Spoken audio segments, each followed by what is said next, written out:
Es batu di dalam gelas berdentang dengan suara ganjil.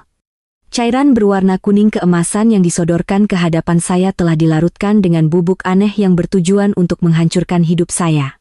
Wanita muda yang menyodorkan gelas itu dengan senyum ramah, dan suami saya yang pura-pura tidak melihat apapun. Bagi mereka saat ini, saya mungkin hanyalah seorang wanita parubaya yang membosankan dan menjadi penghalang, tapi mereka belum tahu. Mereka tidak tahu bahwa setelah ini, mereka akan jatuh terjerembab ke dasar neraka yang telah mereka siapkan sendiri. Ibu Santi, masakan Anda hari ini benar-benar lezat. Saya sangat terkesan, tapi sepertinya Anda lelah sekali, ya? Apa di usia segitu mengurus rumah saja sudah terasa berat di badan? Di meja makan di rumah saya sendiri, tanpa rasa bersalah sedikit pun, kata-kata itu keluar dari mulut Desi, bawahan suami saya, Arya. Usianya tahun ini 28 tahun, dan seluruh tubuhnya memancarkan kemudaan dan kepercayaan diri. Dia diundang ke rumah kami dengan dalih merayakan keberhasilan proyek suami saya, tetapi sikapnya seolah-olah dialah nyonya rumah di sini. Hei, jangan bicara begitu. Santi ini dulu juga cantik, loh.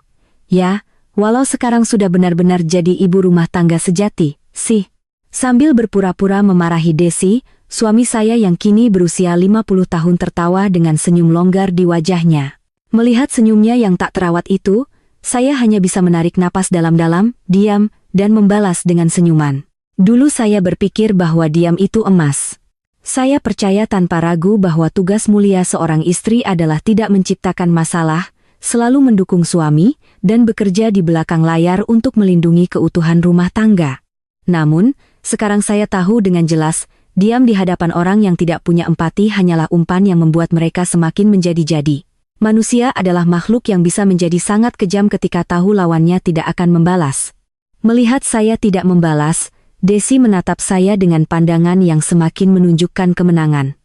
Maaf ya, saya kalau bicara suka ceplas-ceplos, tapi hidup seperti Ibu Santi yang setiap hari hanya menunggu suami pulang di rumah itu kelihatannya damai sekali. Saya jadi iri. Kalau saya, setiap hari disibukkan dengan pekerjaan yang penuh tantangan sampai tidak ada waktu untuk istirahat. Duri tajam yang tersembunyi di balik kata-katanya menusuk saya. Dia merendahkan saya sebagai manusia tak berharga sambil membanggakan dirinya yang menghabiskan waktu intim dengan suami saya atas nama pekerjaan. Saya berdiri dari kursi. Syukurlah kalau cocok di lidahmu. Saya ambilkan minuman lagi, ya, kata saya, lalu berjalan menuju dapur. Sambil membuka laci di lemari dapur, saya menghela napas panjang. Saya sudah tahu hubungan mereka sejak beberapa bulan lalu. Aroma parfum yang berbeda, pesan-pesan aneh di tengah malam, alasan keluar rumah yang tidak masuk akal di akhir pekan. Keretakan kecil yang timbul di antara pasangan suami istri yang sudah menua perlahan menjadi jurang yang tak bisa diperbaiki. Awalnya saya berpikir untuk mengonfrontasi suami saya, tetapi tanpa bukti yang kuat, membuat keributan hanya akan membuat mereka lebih pintar bersembunyi dan menyiksa saya secara mental. Karena itu, saya memilih untuk pura-pura tidak tahu dan membiarkan mereka berenang bebas. Tiba-tiba, pantulan di cermin yang tergantung di dinding dapur menarik perhatian saya. Pemandangan di meja makan sedikit terlihat dari sana. Saat Arya bangkit untuk ke toilet, gerakan Desi menjadi sangat cepat dan aneh. Dia mengeluarkan sesuatu dari tas kecilnya, lalu mengarahkan tangannya ke atas gelas saya. Melalui cermin, saya melihat bubuk putih jatuh ke dalam gelas saya. Punggung saya terasa dingin. Apa itu? Obat tidur atau sesuatu yang lebih jahat? Sebenarnya, sebelum dia datang ke rumah kami hari ini, saya tidak sengaja mendengar percakapannya di telepon dengan seseorang di luar gerbang. Iya, obatnya sudah aku bawa. Kalau pakai ini, perempuan itu pasti akan kehilangan akal sehatnya dan mempermalukan diri di depan Mas Arya. Dengan begitu, kita bisa langsung urus cerai. Kata-kata itu kembali terngiang di benak saya. Benar, dia ingin saya meminum itu, kehilangan kewarasan di depan suami saya, dan bertingkah gila. Sebuah jebakan yang sangat licik dan kejam untuk menunjukkan citra istri yang tidak normal, membuat suami saya benar-benar muak dan kehilangan rasa cintanya. Ketika seseorang berencana menjatuhkan orang lain, mereka seringkali tidak sadar bahwa pijakan kaki mereka sendiri adalah yang paling rapuh. Manusia yang dibutakan oleh nafsu sering terperangkap dalam asumsi tak berdasar bahwa lawan mereka berpikir dan bertindak dengan cara yang sama. Saya menata camilan baru di piring, mengambil napas dalam-dalam, lalu kembali ke ruang makan. Desi duduk dengan wajah tanpa dosa, dan gelas saya masih berada di posisi yang sama seperti sebelumnya. Arya yang baru kembali dari toilet juga sudah duduk dan tampak senang. Wah, masih mau minum lagi? Tentu saja, malam ini kan malam yang spesial. Desi juga masih mau menemani, kan? Dengan suara tenang, saya berpura-pura merapikan meja sambil sedikit mencondongkan badan. Astaga, Desi, ada saus di baju Anda. Benarkah? Di mana? Desi panik dan melihat ke arah dadanya. Arya pun ikut menoleh ke sana. Dalam jeda 1 detik yang singkat itu, tanpa ragu sedikit pun, saya menukar gelas saya dengan gelas Desi. Desain gelasnya, warna cairannya, jumlah es batunya, semuanya sama persis. Tidak akan ada yang menyadarinya. Maaf, sepertinya saya salah lihat, mungkin karena pencahayaan saja. Saat saya kembali duduk, Desi tertawa sinis dengan sedikit kesal. Ibu ini, jangan bikin kaget, dong. Maaf, ya. Nah, mari kita bersulang lagi untuk masa depan kita semua. Saat saya mengangkat gelas, mata Desi berkilat aneh sesaat.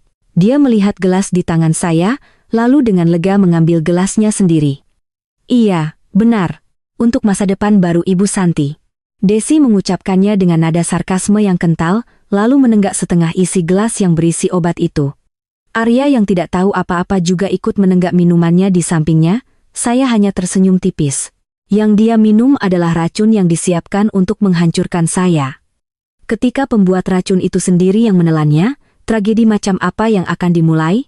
Suami saya, yang akan menyaksikan pemandangan tak terduga di depan matanya, akan segera menyadari kebodohan selingkuhannya dan betapa dalamnya dosanya sendiri. Detak jam dinding terdengar semakin keras di keheningan malam. Hitung mundur menuju neraka kini telah dimulai dalam sunyi. Hanya 10 menit setelah menenggak gelas itu, tingkah laku Desi mulai terlihat aneh di mata semua orang. Apa? Suhu AC-nya tidak terlalu panas? Dia berulang kali memegangi lehernya. Napasnya pendek dan berat. Padahal suhu ruangan dijaga agar tetap nyaman, tetapi keringat mulai membasahi dahinya yang putih, dan wajahnya memerah secara tidak wajar. Matanya yang tak fokus terlihat sayu, dan desahan napasnya yang terdengar sensual mulai terdengar di ruang makan. Wanita yang beberapa menit lalu menggunakan kemudaan dan kecantikannya sebagai senjata untuk merendahkan saya dengan senyum licik, kini menggeliat tak tentu arah seolah sedang terserang demam tinggi. Obat yang dia siapkan untuk menjebak saya pastilah obat murahan dengan efek yang sangat kuat dan cepat. Kini, dia merasakan sendiri kengerian jebakan yang dia pasang dengan tubuhnya sendiri. Loh, kamu kenapa? Kebanyakan minum. Arya meletakkan gelasnya dan bertanya dengan nada santai, sama sekali tidak menyadari apa yang terjadi. Panas sekali, Mas Arya. Desi menatap suami saya dengan mata berkaca-kaca, lalu tiba-tiba merobek kancing pertama blusnya. Belahan dadanya terbuka lebar, dan aroma parfumnya yang manis bercampur dengan bau alkohol memenuhi ruangan. Tunggu, kamu ngapain? Ini di depan Santi. Menyadari situasi yang tidak normal, Arya panik dan bangkit untuk memegang lengan Desi, mencoba menghentikannya. Tetapi Desi, yang akal sehatnya telah dirusak oleh obat, tidak lagi mengerti teguran suaminya. Dia bangkit dengan sempoyongan, lalu tanpa diduga melingkarkan lengannya di leher Arya dan menyandarkan wajahnya di dada pria itu. Memangnya kenapa, toh? Tante ini tidak akan mengerti apa-apa. Desi tertawa dengan suara cadel, menunjuk ke arah saya dan mencibir. Mas Arya juga selalu bilang, kan? Tubuh mudaku ini jauh lebih baik daripada wanita keriput itu. Katanya, di rumah rasanya sesak napas, ingin cepat-cepat cerai, kan? Ayo, peluk aku sekarang juga. Seketika, udara di ruang makan membeku. Wajah Arya pucat pasi. Dia menoleh ke arah saya seolah melihat hantu. Pengakuan penuh yang tak bisa disangkal lagi. Terlebih, kata-kata penentu itu keluar dari mulut selingkuhannya sendiri tepat di hadapan saya. Saya tidak membantah juga tidak panik. Saya hanya meletakkan cangkir teh hangat di tangan saya ke atas meja dengan tenang, lalu menatap mereka berdua. Wajah suami saya yang ketakutan berusaha mati-matian mendorong selingkuhannya. Sambil menatapnya, saya tiba-tiba sadar, pria ini bahkan tidak punya cukup nyali untuk mengkhianati saya secara terang-terangan. Dia hanyalah seorang pengecut yang menyedihkan. Seorang pecundang malang yang hanya ingin bersenang-senang dengan wanita muda di luar, sambil tetap mempertahankan zona amannya keluarga yang nyaman. Begitu kebenarannya terungkap di depan istrinya, alih-alih melindungi selingkuhannya, dia justru panik menyelamatkan diri, pemandangan itu sungguh menjijikkan. Hentikan, Desi. Kamu sudah gila, ya? Lepaskan. Arya mati-matian mencoba melepaskan Desi, tetapi Desi yang dikuasai nafsu abnormal karena obat terus memeluknya erat. Dalam pergulatan itu, mereka menabrak meja. Sebuah piring kecil jatuh ke lantai dan pecah dengan suara nyaring. Ruang makan keluarga kami yang selama ini saya jaga dengan damai, dalam hitungan menit berubah menjadi panggung kegilaan dan nafsu. Saya perlahan berdiri dan bertanya pada suami saya dengan suara yang sangat dingin, "Arya, bawahanmu ini sepertinya sangat bersemangat, ya? Apa di kantor kau selalu memberikan bimbingan seperti ini?" Tidak, Santi, ini salah paham. Dia hanya mabuk dan bicara ngawur." Keringat dingin mengalir deras dari dahi suami saya yang panik mencari alasan. Suaranya bergetar, matanya liar, dan usahanya untuk mengelak tampak sangat tragis. Saat itu, Desi yang hasratnya ditolak mentah-mentah tiba-tiba meledak dalam amarah. "Kenapa? Kenapa kamu pura-pura jadi suami baik? Akan kubongkar semuanya." Dia terhuyung-huyung, meraih tasnya, dan mengeluarkan ponselnya. Dengan jari gemetar, dia mencoba mengoperasikan layar dengan paksa. "Hentikan. Apa yang mau kamu lakukan?" Arya mencoba merebut ponsel itu, tetapi Desi menepisnya dengan kasar. "Ibu Santi, lihat ini, kami ini sudah lama sekali." Saat Desi membanting ponselnya ke atas meja untuk menunjukkannya kepada saya, layar kunci ponsel itu menyala terang. Tepat pada saat itu, sebuah notifikasi pesan muncul sebagai pop-up di layar. Nama pengirimnya, Hendra. Dan di sana tertulis dengan jelas, "Sudah kau beri obatnya pada si Tante? Uang pesangon dan tunjangan dari si bodoh itu sudah siap kita kuras. Kalau sudah selesai, cepat ke sini." Gerakan Desi berhenti total. Mata Arya yang ikut mengintip layar terbelalak selebar mungkin, seolah lupa bernapas, tubuhnya benar-benar membeku. Suami saya mungkin berpikir dia bisa menaklukkan wanita ini dengan pesona dan kemudaannya, padahal dialah yang paling bodoh, ditipu habis-habisan, dan hanya dimanfaatkan sebagai sumber uang. Akhir yang sangat tragis bagi orang bodoh yang terlalu percaya diri dengan nilainya. Di tengah ruangan yang senyap, saya menahan tawa dingin yang muncul dari lubuk hati saya. Tutup kuali neraka kini telah terbuka sepenuhnya. Di hadapan tulisan yang terpampang di layar, Arya membeku seperti patung. Setelah beberapa detik keheningan yang mencekam, raungan seperti binatang buas menggema di ruang makan. "Kau menipuku." Arya melompati meja dan mengguncang bahu Desi yang masih linglung karena pengaruh obat. "Tidak, Hendra itu cuma sepupuku, jangan bercanda." "Si Tante, uang pesangon, apa maksudnya semua ini? Bukankah kau bilang mau menikah denganku?"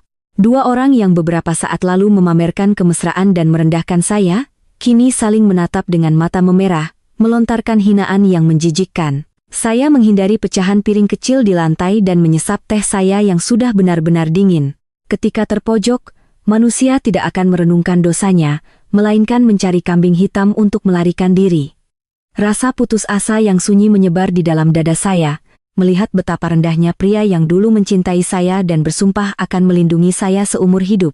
Pada saat yang sama, saya juga merasa lega. Saya tidak perlu lagi mengorbankan sisa hidup saya untuk pria tak tahu terima kasih seperti ini. "Kau mengincar uangku, ya? Akan kupanggil polisi sekarang juga." Saat Arya dengan tangan gemetar hendak mengambil ponselnya, suara bel pintu yang menusuk memecah keheningan malam. Gerakan Arya dan Desi berhenti total. Siapa yang datang malam-malam begini? Tidak. Melihat situasi saat ini, hanya ada satu orang yang mungkin datang. "Jangan dibuka. Kumohon, jangan dibuka." Desi memohon dengan wajah pucat. Tetapi orang di luar sepertinya tidak sabar. Terdengar suara pintu depan dibuka tanpa ragu. Desi pasti sudah membuka kuncinya terlebih dahulu agar kaki tangannya bisa masuk. "Woi, lama amat. Sudah kau kasih obatnya ke nenek-nenek itu?" Dengan langkah kasar, seorang pria muda berambut pirang dan berpenampilan urakan muncul di ruang makan. Beberapa anting-anting berkilau di telinganya, dan senyumnya penuh cemoohan. Tidak salah lagi, dia adalah Hendra yang tertera di layar ponsel.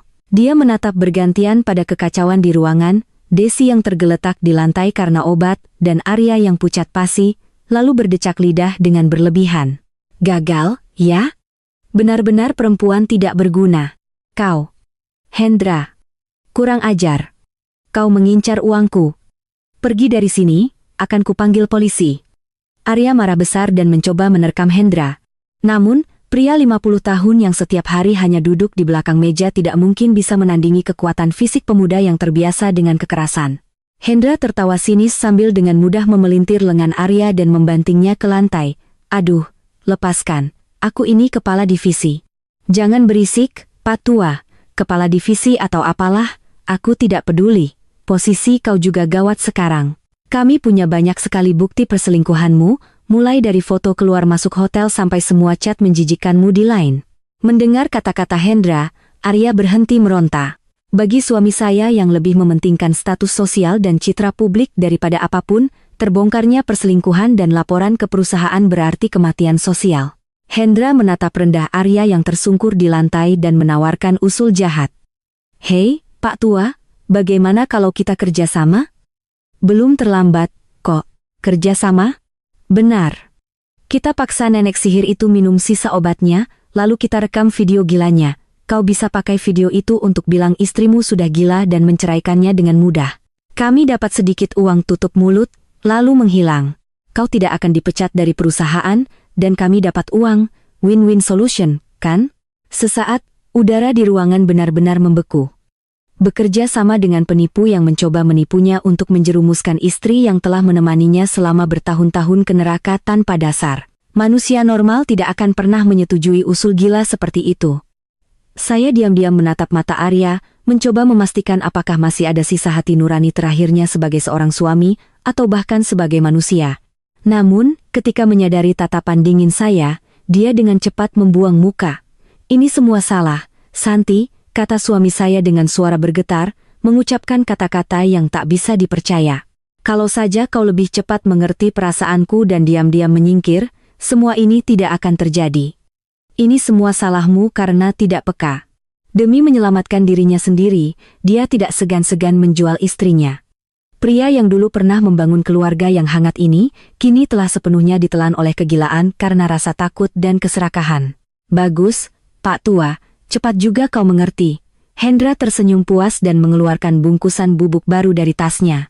Saya tetap diam. Tidak mengucapkan sepatah kata pun, tidak menangis ketakutan, tidak memohon ampun. Saya hanya merekam dalam ingatan saya pemandangan para pria bodoh yang jatuh semakin dalam. Rasa dingin yang mutlak melampaui amarah kini menguasai hati saya. Ayo, Tante, buka mulutmu baik-baik. Kau tidak mau merasakan sakit, kan? Hendra mendekat, sementara Arya berdiri menghalangi jalan keluar saya. Desi yang tergeletak di lantai karena pengaruh obat menatap kami dengan tatapan kosong dan tertawa aneh. Bayangan hitam kedua pria itu menutupi saya sepenuhnya. Tidak ada jalan keluar. Saya tidak mungkin menang melawan kekuatan fisik mereka. Jebakan maut perlahan-lahan mencekik leher saya. Kekerasan dan kegilaan berusaha menghancurkan kehidupan sehari-hari saya, tetapi mereka belum sadar betapa tenangnya dan betapa cermatnya saya telah menunggu saat ini. Cepat buka mulutmu. Mungkin ini terlalu keras buat tante-tante sepertimu sih. Tangan kasar Hendra terulur untuk mencengkeram dagu saya dengan kasar. Di belakangnya, suami yang telah menemani saya selama bertahun-tahun, Arya, hanya berdiri diam dengan senyum kaku. Istrinya diancam di depan matanya, tetapi yang keluar dari mulutnya bukanlah kata-kata kepedulian, melainkan sumpah serapah egois yang dipenuhi keserakahan. Cepat minum. Perempuan sepertimu yang tidak laku di mana-mana, selama ini aku yang memberimu makan. Setidaknya bergunalah sedikit demi kebebasanku. Mereka mungkin mengharapkan saya menangis ketakutan dan memohon ampun. Namun, saya tidak melawan, bahkan tidak bersuara sedikit pun. Saya hanya menatap mereka berdua dengan tatapan sedingin es. Keheningan saya yang aneh membuat Hendra sejenak ragu dan menghentikan gerakannya. Kenangan cinta dan tahun-tahun yang kami lalui bersama ternyata tak lebih berharga dari selembar kertas robek di hadapan pengkhianatan. Mulut yang dulu pernah bersumpah cinta abadi pada saya, kini menghina saya seolah saya sampah tak berguna. Sifat asli manusia baru akan terlihat bukan di saat damai, tetapi di tepi jurang keputusasaan yang paling dalam menjijikkan dan menyedihkan. Dasar nenek sihir keras kepala. Akan kuselesaikan ini dengan cepat. Hendra, yang tidak bisa lagi menyembunyikan kekesalannya, melangkah maju untuk memasukkan paksa bungkusan obat ke mulut saya. Tepat pada saat itu, saya mengeluarkan remote kontrol hitam kecil yang saya sembunyikan di saku celemek dan tanpa ragu menekannya. Suara elektronik yang melengking bergema di ruangan, dan sesaat kemudian, monitor televisi yang terpasang di dinding ruang makan tiba-tiba menyala terang. Lalu, suara sintetis tanpa emosi memecah keheningan malam. Sistem keamanan darurat telah diaktifkan.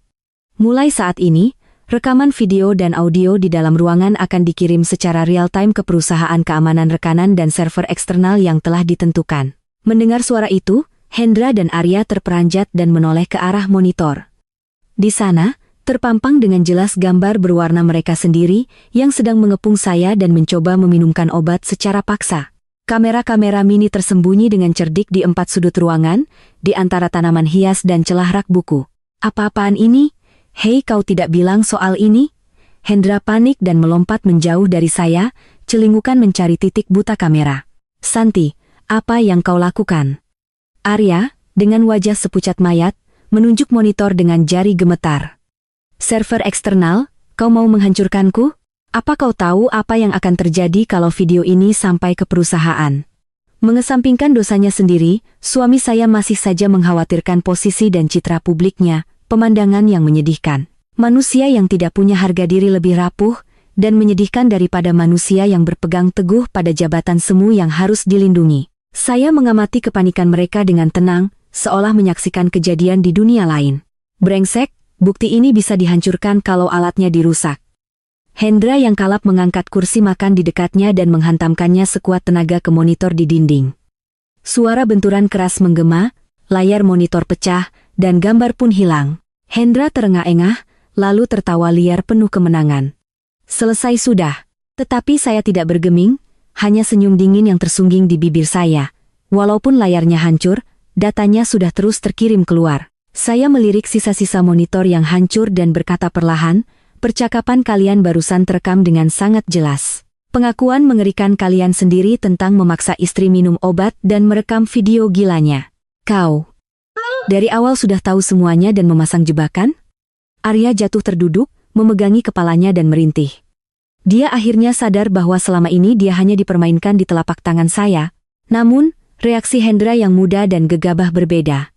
Fakta bahwa polisi dan perusahaan keamanan akan datang justru memicu sisi brutalnya yang tersembunyi. Kalau memang mau ditangkap, aku tidak akan pergi dengan tangan hampa, dasar nenek sihir sialan. Setidaknya kau akan kubawa mati bersamaku. Hendra mengeluarkan pisau lipat perak yang berkilauan dari sakunya dan menerjang lurus ke arah saya. Sudah tidak ada ruang untuk logika. Jarak yang terlalu dekat, tidak ada waktu untuk lari. Pisau tajam itu mendekat ke dada saya, tetapi wajah saya tidak menunjukkan ketakutan, karena kartu truf saya yang sebenarnya bukanlah kamera atau sistem keamanan. Cukup sampai di situ, preman kampung. Pintu dapur di ujung ruang makan terbuka pelan, dan suara pria yang berat dan tenang menggema. Saat Hendra terkejut dan menghentikan gerakannya, sesosok pria bertubuh besar muncul tanpa suara di belakangnya, dan dengan sigap mengunci lengannya yang memegang pisau dengan kuncian sendi. Ah, sakit, patah, patah. Pisau itu jatuh ke lantai dengan suara nyaring. Pria yang dengan mudah melumpuhkan Hendra itu mengenakan setelan hitam dan memiliki tatapan tajam. Usianya sekitar pertengahan 50. Siapa kau? Kenapa ada di dalam rumah? Arya berteriak dengan suara gemetar, masih terduduk lemas di lantai. Saya perlahan berdiri, merapikan pakaian saya yang sedikit berantakan, dan mengangguk ringan kepada pria berjas itu. Biar ku perkenalkan, Arya. Ini Pak Hartono, seorang penyelidik yang sudah saya sewa sejak sebulan lalu. Beliau sudah menunggu di dapur ini jauh sebelum kalian datang. Sambil tetap menekan Hendra, Hartono menatap dingin ke arah Arya. Dari pengumpulan bukti perselingkuhan Bapak hingga penyelidikan latar belakang orang ini, semuanya sudah selesai. Hendra, apa kau benar-benar tahu siapa yang coba kau tipu? Mendengar kata-kata Hartono, Hendra, sambil menahan sakit, membalas dengan umpatan. Memangnya orang tua seperti kalian tahu apa? Bapak tua ini cuma sumber uang, begitu ya? Kau mungkin berpikir bergerak atas suruhan wanita bernama Desi, tapi dalang sebenarnya yang menarik benang di belakangmu adalah kerabat dari wanita yang baru saja akan kau tusuk dengan pisau itu. Arya dan Hendra sama-sama terdiam, tidak mengerti arti kata-kata itu, hanya Desi yang mulai kehilangan kesadaran karena obat, meracau pelan. Saya menghela napas pelan dan menatap pisau yang tergeletak di kaki saya. Bagaimana mungkin seorang ibu rumah tangga biasa bisa memasang jebakan secanggih ini? Mereka telah melewatkan satu hal yang paling penting. Fakta bahwa keluarga asal saya adalah tempat yang sangat menakutkan yang tidak seharusnya dijadikan musuh. Situasi ini akan segera memasuki kegelapan yang jauh lebih dalam dari yang mereka bayangkan. Kerabat Santi? Suara serak Arya menggema hampa di ruang makan yang porak-poranda. Hendra, yang masih ditahan di lantai, juga berkedip-kedip bingung, berusaha mencerna kata-kata Hartono sambil menahan sakit. Wajar jika Arya bingung. Saya dan dia bertemu 20 tahun lalu di tempat kerja biasa, jatuh cinta, lalu menikah. Saat itu, saya mengatakan kepadanya bahwa saya tidak punya kerabat dan sebatang kara. Faktanya, tidak ada satupun kerabat saya yang hadir di pernikahan kami. Itulah sebabnya Arya meremehkan saya sebagai wanita kesepian dan menyedihkan yang tidak bisa hidup tanpanya, dan merasa bisa mengendalikannya sesuka hati. Tetapi, kenyataannya sangat berbeda. Arya, 3 tahun lalu kau dipromosikan ke posisimu sekarang sebagai kepala divisi pemasaran di usia yang sangat muda. Apa kau benar-benar berpikir itu karena kemampuanmu sendiri? Ketika saya bertanya dengan tenang, bahu Arya sedikit tersentak. Apa maksudmu? Aku dipromosikan karena prestasiku. Apakah Bapak tahu nama grup perusahaan yang merupakan pemegang saham utama dan mitra bisnis terbesar di tempat kerja Bapak? PT Jaya Mandiri. Hartono memotong dengan suara dingin, mengungkap fakta. Cakrawala Group.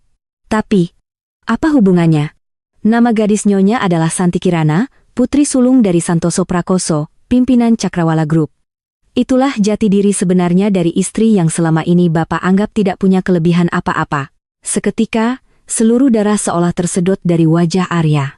Matanya terbelalak, mulutnya ternganga seperti ikan mas, tetapi tidak ada suara yang keluar. Status sosial dan penghasilan yang selama ini dibanggakan oleh suami yang meremehkan saya, ternyata semuanya dibangun di atas fondasi keluarga yang seharusnya sudah saya tinggalkan. Realitas pahit bahwa dia, yang merasa menafkahi istrinya, sebenarnya adalah yang paling tidak berdaya, seekor burung kecil malang yang hanya dipelihara di dalam sangkar raksasa bernama klan istrinya. 20 tahun lalu, saya mencintai sosoknya yang lugas dan berdedikasi pada pekerjaan, meskipun dia tidak punya status atau nama besar. Untuk lari dari perjodohan keluarga, saya meninggalkan nama dan status saya, memilih kebahagiaan sederhana bersamanya. Namun, sepertinya makhluk bernama pria, begitu diberi kekuasaan semu dan salah mengiranya sebagai kemampuannya sendiri, akan membusuk menjadi begitu menjijikkan. Tidak mungkin. Putri dari keluarga Santoso? Tapi kau selalu memikirkan diskon di supermarket dan hidup pas-pasan hanya dengan gajiku? Arya merangkak di lantai, menggelengkan kepalanya tak percaya. Benar. Aku ingin menjadi keluarga normal denganmu. Karena itu, aku menolak semua bantuan dari ayahku dan berusaha hidup hanya dengan penghasilanmu. Tapi ayahku diam-diam mendukungmu dari belakang, agar suami dari putri kesayangannya tidak diremehkan di perusahaan.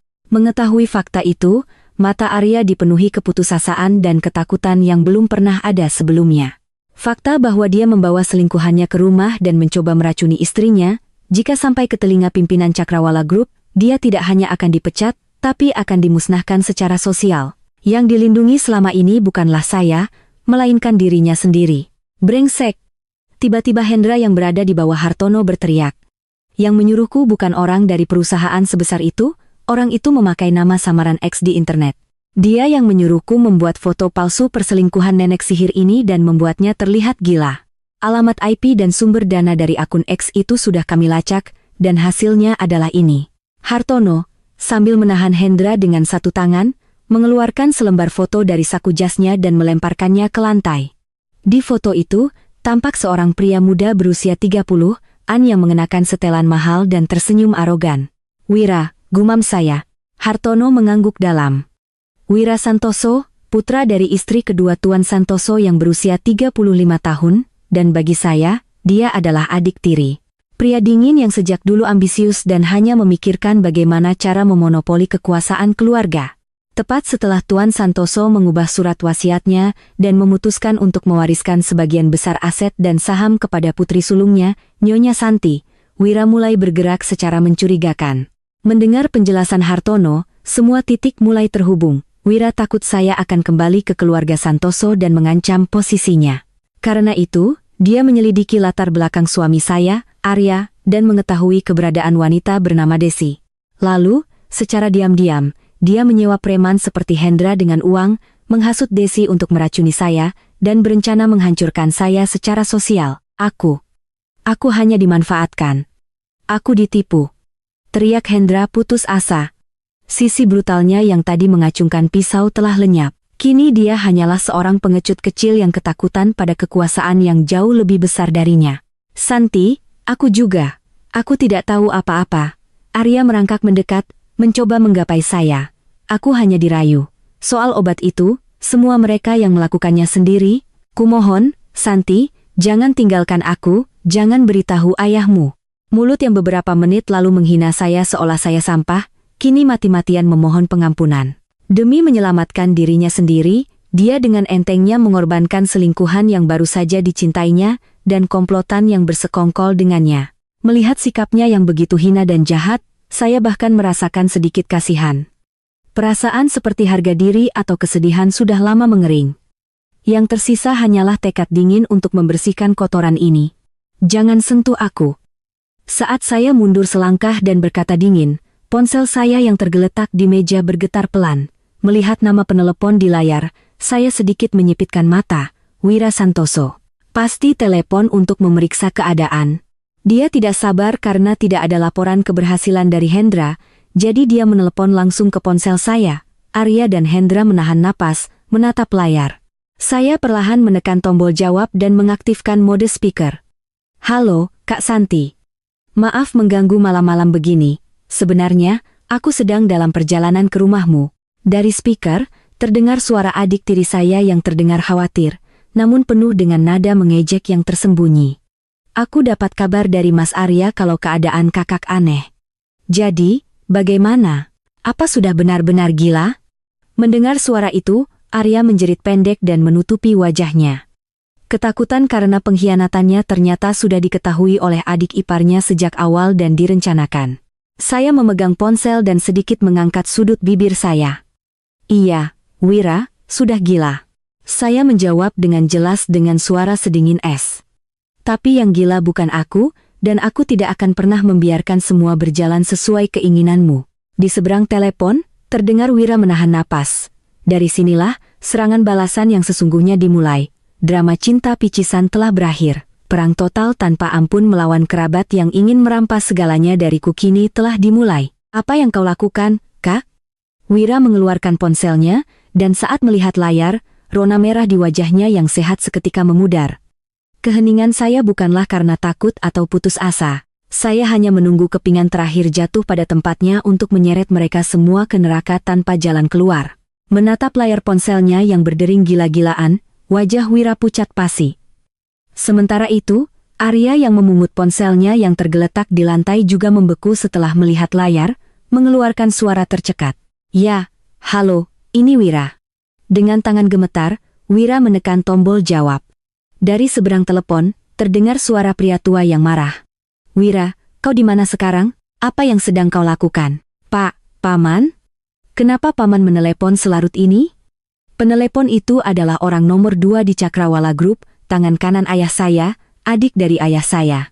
Saya perlahan mendekati adik tiri saya yang pucat pasi dan berkata pelan, biar ku beritahu, video dan audio dari kamera keamanan yang baru saja dihancurkan Hendra tadi tidak dikirim ke perusahaan keamanan, tapi disiarkan secara live streaming ke layar besar di ruang rapat Dewan Direksi Cakrawala Group yang sedang berkumpul darurat malam ini untuk membahas kondisi ayah.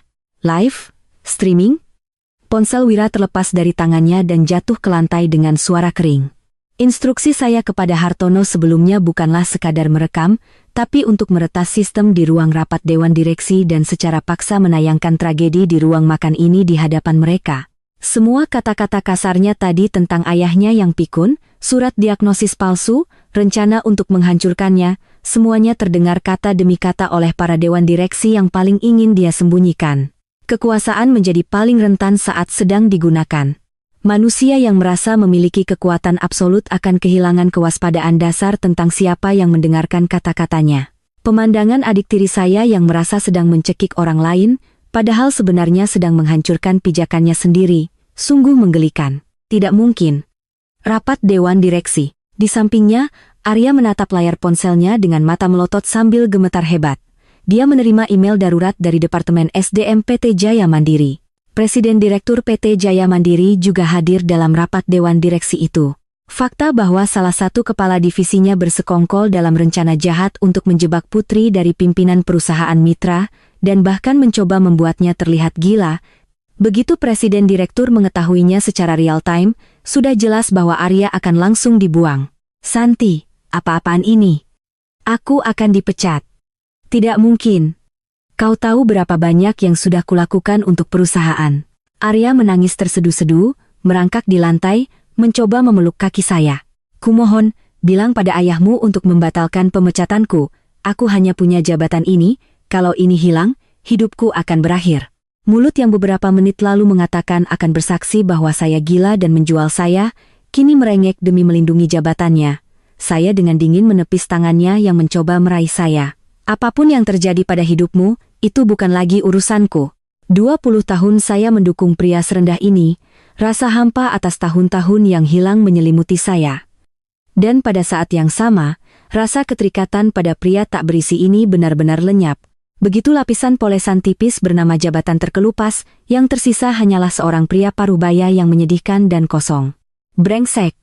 Jangan bercanda, Kak. Tiba-tiba Wira yang terpojok di jurang keputusasaan meraung seperti binatang buas. Akal sehatnya benar-benar hilang, matanya memerah dan memancarkan cahaya aneh. Manusia yang kehilangan segalanya akan melakukan tindakan nekat tanpa berpikir panjang. Hei, kalian, bunuh perempuan ini.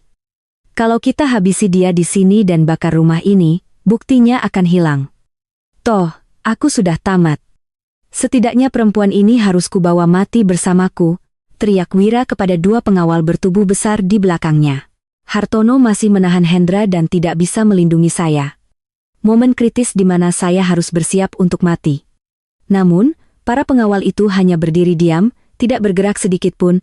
Apa yang kalian lakukan, cepat lakukan, teriak Wira. Salah satu pengawal perlahan melepas earpiece-nya dan menjawab dengan suara datar, kami menolak, Tuan Wira. Apa, kalian kan kupekerjakan. Kami dikontrak oleh Cakrawala Group, bukan oleh Anda secara pribadi. Baru saja kami menerima instruksi langsung dari Tuan Santoso sendiri bahwa jika kami menyentuh putrinya, beliau akan mengejar kami sampai ke ujung dunia. Mendengar kata-kata itu, Wira membeku seolah disambar petir. Bidak-bidak yang dia pikir miliknya ternyata hanyalah boneka yang menari di atas telapak tangan ayahnya dan juga saya. Dari Tuan Santoso sendiri? Tapi ayah kan tidak sadarkan diri di ranjang rumah sakit? Benar. Aku sudah lama tahu kau menyuap staf rumah sakit untuk memasukkan racun ke dalam infus ayah, kataku mengungkap fakta yang kejam. Ayah tidak pingsan. Itu semua jebakan untuk memancing sifat aslimu keluar dan mengusirmu sepenuhnya dari keluarga. Penggepungan yang sempurna. Tanpa satupun sekutu. Kekuasaan dan jabatan dicabut. Wira terduduk lemas di lantai. Arya menatap kosong. Desi dan Hendra hanya gemetar. Kemenangan mutlak saya. Semua orang yakin begitu. Tetapi, di tengah keheningan, tawa aneh Wira mulai terdengar pelan. Melihat adik tirinya yang tertawa seperti orang gila, saya sedikit mengerutkan kening. Kau pikir kau menjebakku dalam jebakan? Hebat juga, Kak. Tapi aku tidak bodoh. Aku sudah memperhitungkan kemungkinan ayah hanya pura-pura tidur. Wira berdiri, menatapku dengan mata penuh kegilaan. Kak, anakmu satu-satunya, Putri, kan? Tahun ini usianya 20 tahun. Kau tahu dia ada di mana sekarang? Mendengar nama itu, jantungku berdebar kencang. Putri kesayanganku dengan Arya, yang seharusnya sedang kuliah di luar negeri.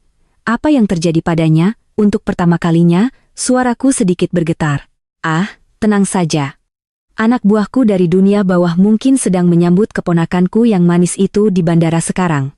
Wira tersenyum licik seperti iblis. Warisan dan perusahaan, ambil saja. Tapi kalau kau sayang nyawa putrimu, segera hubungi Dewan Direksi dan katakan semua tadi hanyalah hayalanmu. Nah, bagaimana? Ancaman jahat yang tak terhingga kembali mencoba menyeretku ke tepi jurang keputusasaan yang dalam. Apa yang akan kau lakukan pada putri? Mendengar suaraku yang tercekat, Wira tertawa puas. Tenang saja, belum kusentuh. Tapi orang-orang suruhanku dari dunia bawah sudah mengamankan putri di bandara. Satu telepon dariku, dan kau tahu apa yang akan terjadi pada anak itu, kan? Ancaman Wira membuat udara di ruangan kembali membeku. Dia telah mengantisipasi bahwa saya akan melakukan segala cara untuk melindungi diri. Dan sebagai gantinya, Wira menyiapkan jaminan yang paling licik, mengetahui informasi penerbangan Putri yang akan pulang dari luar negeri dan menyergapnya di bandara. Sungguh sebuah rencana yang rapi. Cepat telepon Dewan Direksi. Katakan semua tadi hanya delusi dari paranoyamu, menangis dan menjeritlah. Kalau kau lakukan itu, setidaknya nyawa putrimu akan kuselamatkan. Bentak Wira sambil menyodorkan ponsel ke arahku. Pada saat itu, suara yang tak bisa dipercaya terdengar dari sampingku. Santi, cepat lakukan apa kata Wira. Suara itu berasal dari suami saya, Arya, yang masih terduduk di lantai. Dia berteriak panik ke arahku dengan wajah memerah. Kalau kau keras kepala, Putri bisa terbunuh, cepat minta maaf. Dan sekalian minta pada Dewan Direksi untuk membatalkan pemecatanku. Kalau kita bekerja sama dengan Wira, jabatanku masih bisa diselamatkan. Nyawa putrinya sendiri berada di tangan preman, tapi yang ada di kepala pria ini bukanlah kekhawatiran pada putrinya, melainkan hanya penyelamatan diri dan jabatannya. Momen di mana ilusi bernama keluarga benar-benar hancur berkeping-keping. Fakta bahwa ada ikatan darah ternyata hanyalah kutukan yang menjijikkan jika tidak disertai dengan hati. Arya, apa kau sadar betapa tidak normalnya ucapanmu sebagai seorang ayah? Tanyaku dingin. Arya justru marah. Yang tidak normal itu kau. Kalau saja kau diam dan menuruti aku, semua ini tidak akan terjadi. Gara-gara kau berbuat macam-macam, hidupku dan nyawa putri jadi berantakan. Menyalahkan semua pada orang lain dan bergantung pada yang lebih kuat. Ternyata serendah ini manusia yang dulu kucintai. Aku sampai membenci mataku sendiri yang pernah memandangnya dengan cinta. Tapi penyesalan seperti itu sekarang hanyalah gangguan kecil bagiku. Wira tertawa gila sambil mengoperasikan ponselnya. Sudah cukup drama keluarga mengharukannya. Sekarang akan kutunjukkan pada kalian dasar keputusasaan. Akan kutelepon video anak buahku dan biarkan kalian melihat wajah putri yang menangis menjerit. Wira menekan layar, dan nada panggil berbunyi. Melihat keheninganku, Wira pasti merasa sudah menang mutlak. Wanita, jika anaknya dijadikan sandera, tidak akan bisa berbuat apa-apa. Anggapan dangkal itu membuatnya tersenyum menjijikkan. Tapi dia tidak tahu, makhluk bernama ibu, demi melindungi anaknya, akan berubah menjadi sosok mengerikan yang bahkan berani melawan iblis dari neraka. Setelah beberapa kali nada panggil, panggilan video tersambung. Oh, tersambung juga. Wira, kau benar juga, ya? Dari speaker ponsel terdengar suara pria yang berat. Kerja bagus. Bagaimana? Sang putri bersikap manis, Wira menyeringai dan mengarahkan layar ke arahku. Nah, Kak, lihat baik-baik, putrimu yang manis. Melihat layar, kata-kata Wira terhenti, dan wajahnya menjadi kaku. Aku dan juga Arya terpaku pada pemandangan di layar. Yang terlihat bukanlah sosok putri yang menangis ketakutan. Di sebuah tempat seperti gudang yang remang-remang, beberapa pria bertubuh kekar tergeletak di lantai, berlumuran darah, dan merintih kesakitan. Dan di tengah-tengah mereka, seorang pria paruh baya memegang ponsel. Ayah, kenapa ayah di sana? Teriak Wira dengan suara gemetar. Di seberang layar adalah pimpinan Cakrawala Group, ayahku, Santoso Prakoso, yang seharusnya terbaring tak sadarkan diri di ranjang rumah sakit. Ayah menatap tajam Wira dari seberang layar dan berkata dengan suara rendah penuh wibawa, anak bodoh. Santi sudah sejak lama menduga kau akan mengincar putri. Aku sudah mengerahkan pasukan keamanan pribadiku ke bandara dan menangkap para preman ini. Tidak mungkin. Rencanaku. Dari awal sudah, Paman. Paman benar-benar kurang cerdik, ya. Suara yang terdengar jengkel terdengar dari belakang ayah. Muncul dari balik punggungnya adalah putri kesayanganku, Putri. Dia tidak terlihat takut sama sekali, bahkan menatap rendah salah satu pria yang tergeletak di kakinya dengan tatapan dingin. Putri, kamu baik-baik saja? Kataku lega. Putri tersenyum cerah dari seberang layar. Iya, Bu. Aku naik mobil kakek seperti yang ibu suruh, jadi aman-aman saja. Ibu sendiri bagaimana? Tidak diganggu serangga aneh, kan? Ibu baik-baik saja? Iya, ibu baik-baik saja. Ibu baru saja akan membersihkan serangga-serangga aneh itu, aku menjawab dengan tenang, lalu perlahan berbalik menghadap Wira dan Arya yang membeku dalam keputusasaan. Rencana penyanderaan yang seharusnya menjadi kartu truf terakhir mereka justru menjadi bumerang. Dari ponsel Wira, suara penuh amarah ayah terus menggema tanpa ampun. Wira, kau tidak hanya mengkhianatiku, tapi juga mencoba mencelakai cucuku yang berharga. Tidak ada lagi alasan untuk membiarkanmu hidup sebagai bagian dari keluarga Santoso. Kau sudah siap, kan? Tidak, ayah, ini salah paham. Aku hanya... Wira mati-matian mencoba membela diri ke arah ponsel, tetapi ayah dengan kejam memutus panggilan. Keheningan menguasai ruangan. Wira mundur hingga menabrak dinding. Aku mendekatinya dan hanya mengucapkan satu kalimat dingin. Nah, Wira, dan juga Arya. Skenario palsu yang kalian siapkan sudah berakhir. Mulai sekarang, kalian akan merasakan akhir cerita yang sesungguhnya, yang kutulis sendiri. Kedua pria yang benar-benar kehilangan jalan keluar itu menatapku dengan wajah penuh kengerian. Jenderang perang balasan telah ditabuh. Neraka yang ingin mereka berikan padaku, kini saatnya mereka sendiri yang merasakannya sampai ke tulang sumsum. Di ruang makan yang sunyi, terdengar rintihan yang memilukan. Desi, yang hampir kehilangan kesadaran karena pengaruh obat, akhirnya mulai sadar kembali. Namun, yang menantinya saat membuka mata bukanlah masa depan gemilang dari kesuksesan perebutan suami yang diimpikannya, melainkan pemandangan yang benar-benar seperti neraka.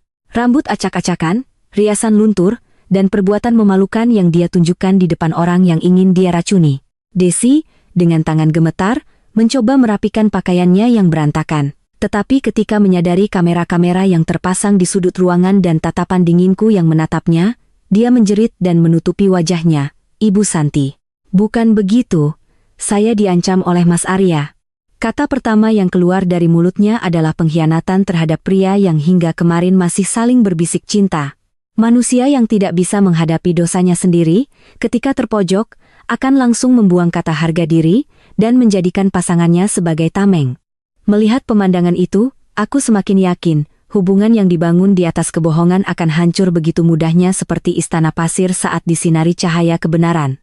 Jangan mengada-ada, Desi, kamu yang merayuku. Kamu yang bilang kita akan bagi hasil uang pesangon, balas Arya seketika. Aku hanya ditipu olehmu, Santi. Percayalah, aku diberi obat ini olehnya. Dua orang yang pernah berbagi ranjang dan sumpah cinta kini saling menunjukkan taring seperti binatang buas, terlibat dalam adu saling menyalahkan yang menjijikkan. Melihat pemandangan yang begitu menyedihkan itu, aku bahkan tidak merasa marah. Hanya rasa hampa yang mendalam menyebar di dadaku, menyadari betapa kosongnya pria yang telah kuabdikan separuh hidupku. Manusia bisa menjadi kuat karena ada sesuatu yang hilang, tetapi manusia yang tidak memiliki harga diri atau prinsip untuk dipertahankan bisa jatuh sedalam-dalamnya. Sangat tidak pantas kalian berdua. Suara dingin Pak Hartono memotong adu makian mereka. Nona Desi, catatan rekening rahasia yang Anda sembunyikan di bank luar negeri, serta log obrolan rencana Anda dengan Hendra untuk menaklukkan Tuan Arya dan merampas seluruh hartanya, semua sudah kami amankan. Tuan Arya, bukti bahwa Anda menggunakan uang perusahaan untuk kepentingan pribadi, membiayai kencan di hotel mewah dengan Nona Desi, juga sudah kami serahkan ke Departemen SDM. Gerakan mereka berdua terhenti. Desi pucat pasi, dan Arya jatuh berlutut sambil memukul lantai. Mereka yang mabuk oleh jebakan kekanak-kanakan berupa obat yang mereka pasang sendiri, ternyata telah terperangkap dalam jaring hukum raksasa, tanpa jalan keluar. Manusia yang salah mengira kelicikannya sebagai strategi cerdas dihancurkan oleh kecerdasan dan kekuatan modal yang sesungguhnya. Itu adalah akhir yang sangat tak terhindarkan dan kejam. Nah, Wira, kau bagaimana? Aku mengalihkan pandanganku pada adik tiriku yang terpojok di dinding. Dia masih menatap layar ponselnya dengan ekspresi tak percaya. Setelah rencana penyanderaan di bandara gagal dan mengetahui ayahnya masih hidup, seharusnya tidak ada kartu lagi yang tersisa baginya. Tapi mata Wira belum mati. Kak, memang benar aku kalah. Ayah masih hidup, putri juga selamat. Tapi kau juga tidak akan lolos tanpa luka. Wira tersenyum aneh sambil terus mengoperasikan ponselnya dengan jari gemetar. Kalau siaran langsung ini sampai ke rapat dewan direksi, baguslah. Kalau mereka melihat file yang akan kuunggah sekarang, ayah dan para dewan direksi tidak akan punya pilihan selain mengusirmu dari keluarga Santoso. File? Apa maksudmu? Alasan sebenarnya kenapa kau meninggalkan rumah 20 tahun lalu, Kak, bukti bahwa kau mencoba menjual informasi rahasia keluarga ke perusahaan saingan demi pria yang kau cintai. Mendengar kata-kata itu, ingatan lama kembali muncul di benakku. Penyebab sebenarnya pertengkaranku dengan ayah 20 tahun lalu yang membuatku lari dari rumah. Itu adalah jebakan licik yang dipasang oleh ibu tiri saya saat itu, yang memanfaatkan kemudaan dan kenaifanku. Aku dituduh melakukan kejahatan yang tidak pernah kulakukan, kehilangan kepercayaan dari ayah, dan lari memilih hidup bersama Arya. Kau mau menggunakan bukti palsu itu lagi? Palsu atau tidak, itu tidak penting. Bayangkan apa yang akan terjadi jika ayah dengan kondisinya sekarang dihadapkan pada fakta mengejutkan seperti itu. Dan bayangkan bagaimana para dewan direksi yang lebih takut pada citra keluarga Santoso tercoreng akan memperlakukanmu. Wira tersenyum penuh kegilaan, dan meletakkan jarinya di atas tombol kirim. Dia berniat menyeretku mati bersamanya jika dia harus tenggelam. Kebanggaan keluarga, ikatan darah, semuanya hancur berkeping-keping di hadapan hasrat monopolinya yang terpelintir. Tapi aku tidak goyah. Sebaliknya, aku menatap perjuangan terakhir adik tiriku yang malang itu dengan tatapan penuh kasihan. Wira, kau benar-benar tidak pernah melihat sosok keluargamu yang sebenarnya, ya? Apa katamu? File itu tidak perlu kau unggah lagi, karena kebenaran 20 tahun lalu sudah sampai ke tangan ayah. Seketika, dari speaker di ruangan, suara ayah kembali menggema. Bukan suara marah seperti tadi, melainkan suara seorang ayah yang dipenuhi kesedihan dan penyesalan yang mendalam. Wira, aku sudah sejak lama menyimpan surat pengakuan yang ditinggalkan ibumu sebelum meninggal. Aku tahu kau menjebak kakakmu. Aku juga tahu insiden 20 tahun lalu itu semua rekayasa. Aku hanya menunggu kau mengakui kesalahanmu sendiri dan kembali sebagai keluarga. Mendengar kata-kata ayahnya, ekspresi Wira membeku. Jarinya yang berada di atas tombol kirim gemetar hebat, kartu truf yang dia pikir miliknya ternyata sudah tidak berlaku sejak lama. Kenapa, ayah? Kenapa ayah diam saja selama ini? Karena aku mencintaimu. Tapi aku berdosa telah membesarkan monster yang bahkan tega mempertaruhkan nyawa cucunya. Keheningan berat menyelimuti ruangan. Di luar, suara sirene beberapa mobil polisi mulai mendekat. Desi menangis terseduh-seduh. Arya menatap langit-langit dengan tatapan kosong. Wira menjatuhkan ponselnya dan terduduk lemas seperti boneka putus tali. Semua kebohongan telah terkelupas. Yang tersisa di ruangan hanyalah kebenaran yang telanjang. Tapi hatiku terlalu lelah untuk mabuk dalam anggur kemenangan. Yang menanti di ujung pengkhianatan dan kebencian bukanlah pemulihan ikatan keluarga, melainkan fakta dingin bahwa ikatan itu telah rusak total dan tidak bisa diperbaiki lagi. Tapi cerita belum berakhir. Saat cahaya biru dari mobil polisi yang mendekat mulai menyinari jendela, bel pintu kembali berbunyi. Polisi, buka pintu. Mendengar suara itu, Arya tiba-tiba berdiri dan berteriak, tunggu, polisi, tolong aku. Istriku gila dan mau membunuhku, perlawanan terakhir yang begitu buruk di ujung tanduk. Namun, seolah menjawab kata-kata Arya, saat pintu terbuka, yang masuk bukan hanya polisi. Pak Hartono, yang berada di belakangku, menyambut orang itu dengan tatapan tajam. Sudah ditunggu. Inilah kebenaran lain dari kasus ini. Yang masuk adalah seorang pria paruh baya dengan lencana pengacara di dadanya dan seseorang tak terduga yang dibawanya. Melihat orang itu, wajah Arya dan Desi berubah menjadi penuh keputusasaan. Berjalan dari belakang para polisi adalah seorang wanita anggun berbusana tradisional. Saat wanita itu masuk ke ruangan, suara Arya yang tadinya berteriak bahwa dia akan dibunuh istrinya tiba-tiba lenyap, seolah ada yang menyumbat tenggorokannya. Nyonya. Presiden Direktur? Yang keluar dari mulut Arya adalah nama istri dari Presiden Direktur PT Jaya Mandiri, tempatnya bekerja, Ibu Kartika. Dan di sampingnya berdiri seorang wanita muda lain dengan tatapan dingin. Desi, saat melihat wanita muda itu, gemetar seolah melihat hantu dan mundur ketakutan. Lama tidak bertemu, Tuan Arya. Saya tidak menyangka kita akan bertemu lagi di tempat dan dalam keadaan menyedihkan seperti ini, kata Ibu Kartika dengan suara tenang namun tegas. Dia bahkan tidak melirik Arya yang tersungkur di lantai dan berdiri dengan tenang di sampingku. Manusia akan benar-benar hancur ketika menyadari bahwa apa yang mereka pikir mereka lindungi ternyata hanyalah sesuatu yang diberikan atas belas kasihan orang lain. Arya, yang percaya bahwa posisinya di PT Jaya Mandiri adalah hasil kerja kerasnya sendiri dan meremehkan saya sebagai ibu rumah tangga bodoh yang tidak tahu apa-apa, tapi dia tidak tahu bahwa saya dan Ibu Kartika telah membangun hubungan kepercayaan yang mendalam melalui kegiatan amal selama bertahun-tahun. Dan di balik promosinya bukan hanya ada bayang-bayang ayah saya, tetapi juga lobi halus dari saya sendiri sebagai seorang istri. Saat saya mendengar cerita dari Ibu Santi, saya tidak percaya. Tidak disangka kepala divisi di perusahaan kami melakukan pengkhianatan serendah ini, suami saya sangat marah. Pemecatan saja tidak cukup. Beliau sedang mempertimbangkan tuntutan pidana atas penggelapan dana. Mendengar vonis dari Ibu Kartika, wajah Arya menjadi sepucat kertas. Tidak mungkin. Ibu Kartika, ini salah paham. Semua ini ulah wanita bernama Desi ini. Menjijikkan, potong wanita muda yang datang bersama Ibu Kartika. Dia berjalan ke depan Desi dan menampar pipinya dengan keras. Plak, apa-apaan kamu? Jangan pura-pura lupa, Desi. 3 tahun lalu di perusahaan lain, kau juga melakukan hal yang sama. Merayu atasanmu, menyiksa istrinya secara mental hingga mencoba bunuh diri. Aku adalah putri dari korbanmu saat itu. Wajah Desi pucat pasi. Sisa-sisa dari mangsa masa lalunya yang tersembunyi kini muncul kembali sebagai kenyataan dan menyerangnya. Balasan atas perbuatannya yang menikmati menghancurkan keluarga orang lain seolah permainan, datang dalam bentuk yang paling kejam saat dia sudah melupakannya. Karma bukanlah tahayul. Kejahatan yang ditumpuk seseorang pada akhirnya akan menjadi rantai yang mencekik lehernya sendiri. Ibu Santi menghubungiku sejak kau mendekati Tuan Arya. Kami menyelidiki masa lalumu agar tragedi yang sama tidak terulang lagi.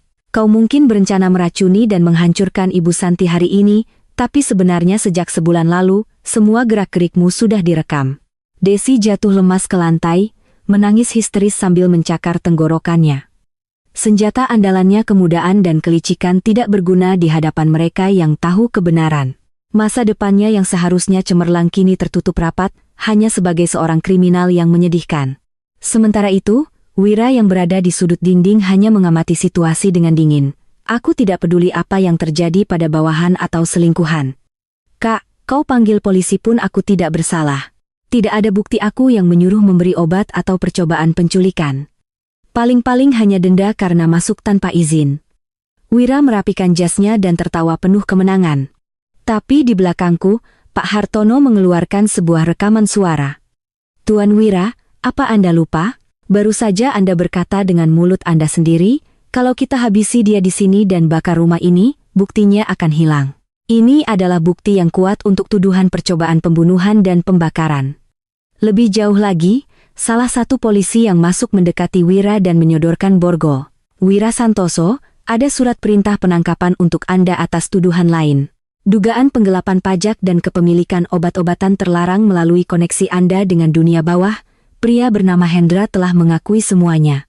Apa? Hendra mengkhianatiku? Senyum puas Wira seketika lenyap, dia dikhianati oleh orang yang dia anggap sebagai bidak sekali pakai. Bagi seseorang yang membanggakan kekuasaannya dan memperlakukan orang lain seperti bidak catur, tidak ada penghinaan yang lebih besar dari ini. Dia yang selalu merasa hanya bisa mempercayai dirinya sendiri, pada akhirnya dihancurkan oleh kecerobohannya sendiri. Itu adalah akhir yang tak terhindarkan bagi pria yang membuang ikatan keluarga dan hidup demi nafsunya. Wira, Arya, Desi, dan Hendra dibawa keluar satu persatu oleh polisi.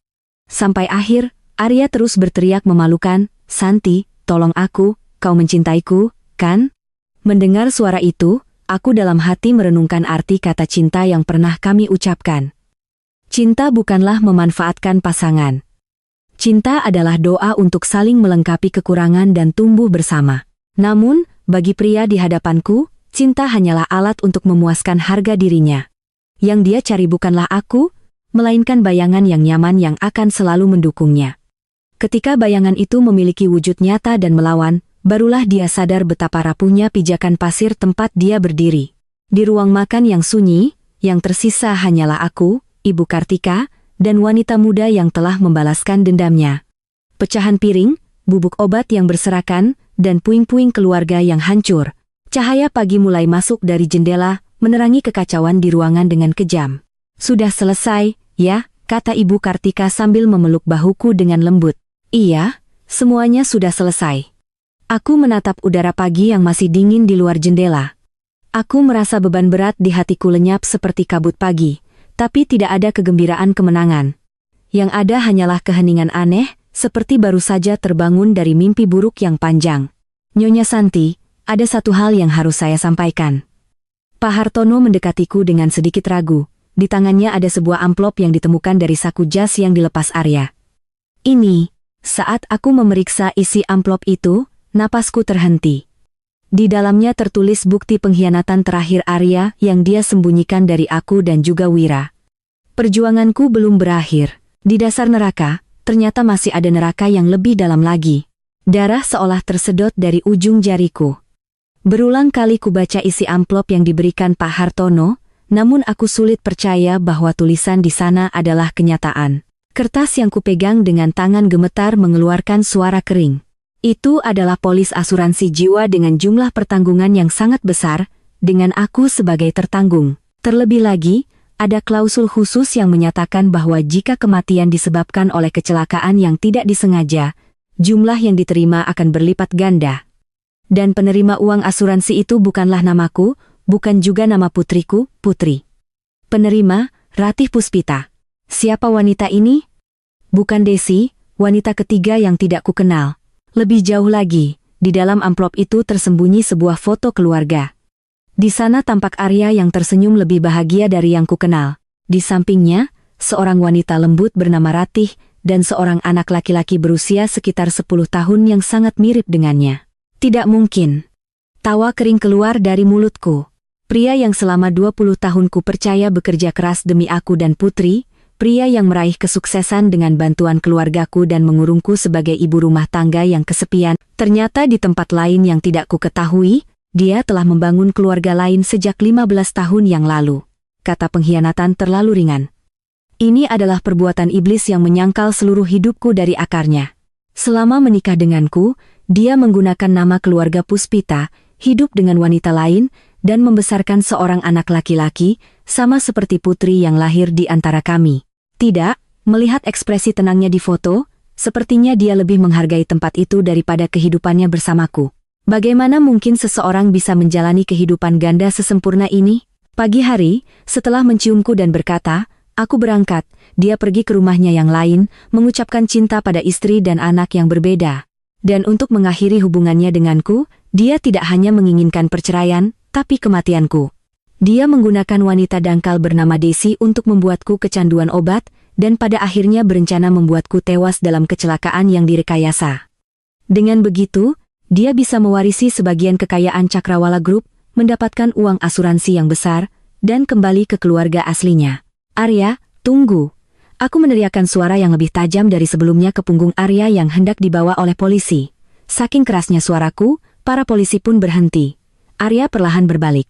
Wajahnya yang tadinya memohon ampun kini berubah menjadi ekspresi kosong yang dingin dan menakutkan, seolah sudah pasrah. "Ketahuan juga, ya? Hartono itu memang hebat.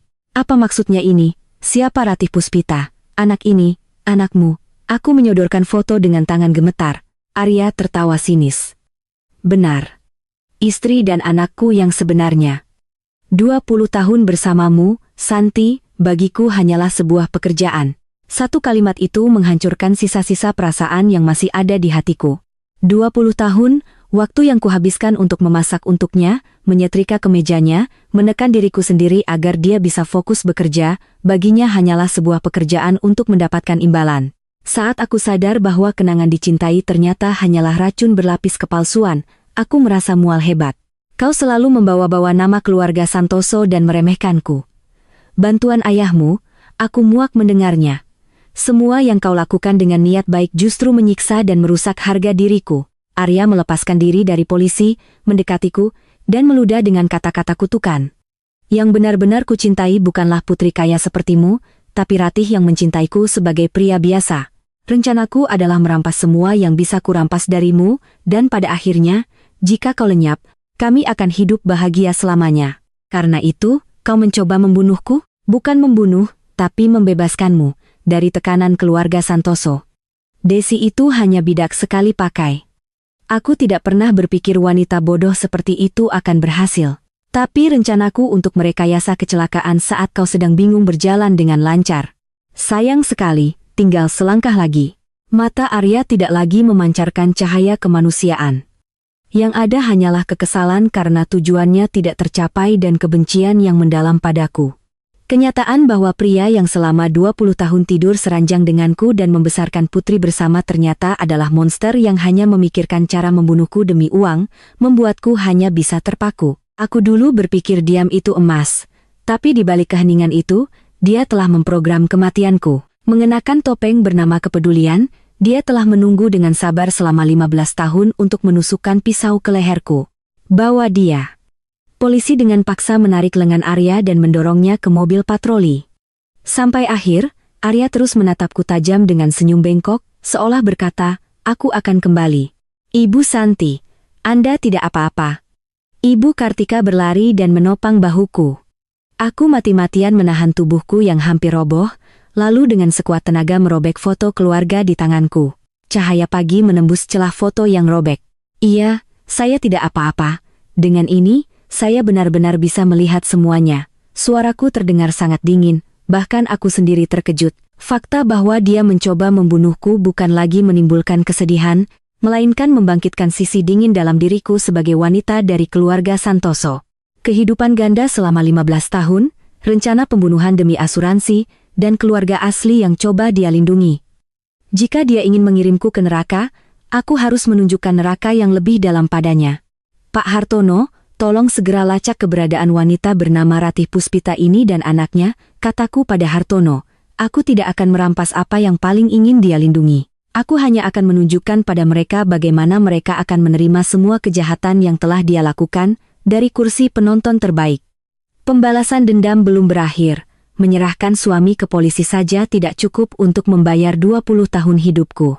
Menghancurkan surga palsu yang dicintainya sampai ke akar-akarnya, itulah balasan terakhir dan terbesar bagi pria yang telah mempermainkan hidupku. Di luar jendela, fajar telah sepenuhnya menyingsing, menerangi kota.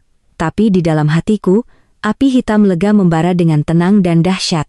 Surga yang dijaga suamiku selama 15 tahun terletak di sebuah sudut perumahan yang tenang, sekitar 1 jam perjalanan mobil dari rumahku, sebuah apartemen tua yang umum, namun terawat baik. Di balkon ada sepeda anak-anak, dan di jendela, tirai berwarna hangat yang menandakan kehangatan keluarga bergoyang ditiup angin. Dari kursi penumpang mobil Pak Hartono, aku menatap pemandangan itu, merasakan sensasi terbakar di dalam dada. Saat aku berhemat mengejar diskon di supermarket dan memasak makanan sederhana demi kesehatan suamiku, dia di sini menggunakan nama lain, tertawa bersama keluarga lain. Di malam-malam saat aku merasa kesepian seolah membesarkan putri sendirian, dia di sini memeluk putranya yang seperti replika dirinya. Beban pengkhianatan sebanding dengan lamanya waktu. 15 tahun adalah waktu yang lebih dari cukup untuk sepenuhnya mengubah seseorang. "Ibu Santi, apakah Anda siap?" tanya Pak Hartono pelan di sampingku. Aku menarik napas dalam-dalam, menekan gejolak hatiku dengan tekad baja. "Iya." Aku ingin melihat dengan mata kepala sendiri wujud kebahagiaan yang dia pertaruhkan nyawanya untuk dilindungi. Turun dari mobil, suara langkah kakiku menaiki tangga apartemen terdengar sangat keras. Di pintu unit 203 hanya tertulis nama Puspita. Kebebasan yang seharusnya kutinggalkan untuk lari dari tekanan keluarga Santoso, ternyata dia berikan pada wanita lain di tempat yang tidak kuketahui. Dengan jari gemetar, aku menekan bel. "Ya, sebentar." Terdengar dari dalam suara wanita yang lebih tenang daripada di foto keluarga 15 tahun lalu, namun terdengar sedikit manja dan manis. Pintu terbuka. Di sana berdiri seorang wanita berpenampilan lembut dengan celemek, Ratih Puspita. Dia tidak memiliki pesona mencolok seperti Desi, tetapi memiliki aura rapuh dan lembut yang entah bagaimana menarik hasrat perlindungan seorang pria. Sosok wanita yang rentan yang tidak akan pernah bisa ditiru oleh wanita sepertiku yang hidup dengan punggung tegak menanggung beban nama keluarga. "Maaf, cari siapa, ya?" Ratih memiringkan kepalanya dengan bingung melihatku. "Perkenalkan, saya Santi, istri dari Arya." Saat aku mengucapkan kata-kata itu, senyum lembut di wajahnya seketika lenyap. Kantong sampah yang dipegangnya jatuh lemas ke lantai. "Ah, hanya itu yang bisa dia katakan," lalu terpaku seperti katak yang dipatuk ular. Kaget, takut, dan entah bagaimana, ada ekspresi pasrah, seolah sesuatu yang seharusnya datang akhirnya tiba. Seorang selingkuhan selalu memiliki dua wajah, kegembiraan karena merebut, dan kecemasan seolah berjalan di atas es tipis, takut suatu saat akan direbut kembali. Dia juga, selama 15 tahun ini, hidup dalam kepura-puraan tidak tahu tentang keberadaanku, memainkan peran bahagia. "Ibu, siapa?" Dari dalam, seorang anak laki-laki yang sangat mirip Arya muncul. Ratih panik menyembunyikan anak itu di belakangnya dan menolakku dengan suara gemetar. "Tolong, pulanglah. Mas Arya sedang dinas luar kota." "Dinas luar kota?" "Oh, iya. Dia sekarang sedang mempersiapkan dinas luar kota yang tidak akan pernah berakhir, di tempat yang bernama kantor polisi. Aku mendorongnya pelan dan melangkah masuk. Ruangan di dalam apartemen itu sangat biasa. Aroma rendang, makanan favorit Arya, tercium. Di dinding, terpajang gambar buatan putranya. Jam tangan mewah yang seharusnya kubelikan untuknya tergeletak begitu saja di atas rak. Nyonya, jangan masuk sembarangan. Kami hidup bahagia dengan Mas Arya. Saya dengar dari Mas Arya, Andalah yang menyiksanya, mengikatnya dengan kekuatan keluarga Santoso, dan menghancurkan harga dirinya, teriak Ratih, matanya memancarkan cahaya orang yang percaya pada kebenaran. Arya, di hadapannya, telah memainkan peran sebagai pahlawan tragis yang ditindas oleh istri kaya yang kejam. Pria, untuk membenarkan perselingkuhannya, dengan entengnya menjadikan istrinya sebagai penjahat, menceritakan kisah yang paling membuat wanita baru yang mencintainya merasa kasihan. Aku bahkan tidak merasa mual melihat kemunafikan itu. Aku hanya tertawa kering melihat betapa menggelikannya semua ini, menyiksanya. Oh, mungkin saja, padahal kesuksesannya, biaya hidupmu ini, semuanya berasal dari uang keluarga Santoso. Itu, aku mengeluarkan polis asuransi dan salinan surat perintah penangkapan Arya dari tasku, lalu membantingnya ke meja. Lihat ini dan katakan padaku, apa yang dia coba lakukan untuk melindungi kalian. Ratih membaca dokumen itu dengan tangan gemetar, rencana percobaan pembunuhan, penipuan asuransi, dan fakta bahwa setelah menyingkirkanku, uang yang sangat besar akan diberikan padanya dan putranya. Tidak mungkin, Mas Arya, orang sebaik itu. Di balik kebaikan seperti itu selalu ada racun. Dia mencoba membunuhku untuk melindungimu, dan selingkuhannya yang lain bernama Desi, yang terlibat dalam rencana itu, malam ini telah mengakui semuanya. Selingkuhan. Siapa? Wajah Ratih semakin dipenuhi keputusasaan. Kau tidak tahu, Arya tidak hanya bersamamu, tapi juga menjalin hubungan mendalam dengan seorang wanita muda. Baginya, kau adalah tempatnya beristirahat, Desi adalah tempatnya mencari gairah, dan aku adalah sumber uangnya. Dia tidak mencintai siapapun di antara kita. Dia hanya melihat kita sebagai fungsi untuk memenuhi hasratnya sendiri. Cinta yang dia percayai ternyata hanyalah bagian dari kebohongan berlapis. Ratih terduduk lemas di kursi dan menangis terseduh-seduh.